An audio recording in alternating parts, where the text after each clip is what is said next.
Yeah, we got a 69 Corvette here. Looks like an aftermarket hood. Or a big block in there or something. So, second year in a different change in the body style. You could tell because 68 had like a button.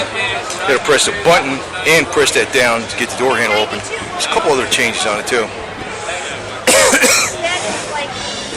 But that type of hood, where it comes out that side, actually keeps the engine cooler versus the kind that has a scoop in the front, because basically the air just goes right the hell over it. So this one actually keeps it just functional. So you got a 5-speed in here, so that's aftermarket. Change the it's probably a big block with that hood in there, probably more than likely. A friend of mine had one of these.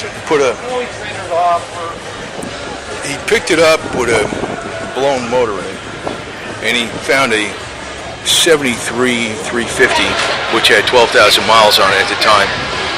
So when he bought his Corvette, it was a 69 Corvette. It was in, I think it was in the 70s. He found a 73 350, 12,000 original miles on it. He put that in there.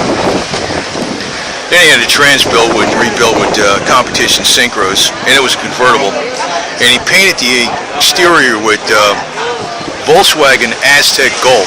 At the time, the paint was astronomically expensive at $124 a quart. Now today that wouldn't be that much money, but back then that was several times more than your average paint color, and it was acrylic lacquer with clear, with some of the Aztec Gold mixed in with clear.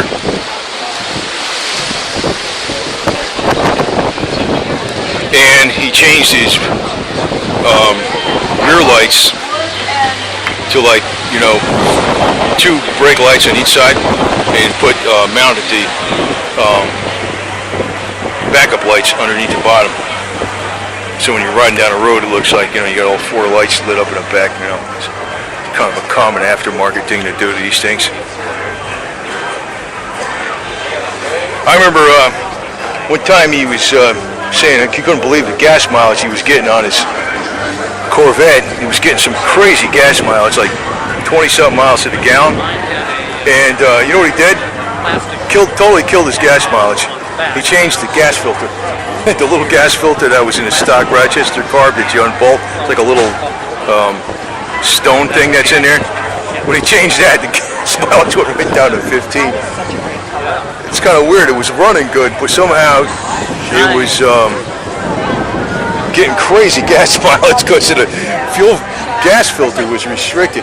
And it makes you think, you know, there's probably ways they could have made these older cars get great gas mileage. How you doing? What's up, man? How you doing? Hey, pretty good. Good show today? Yeah. Nice weather.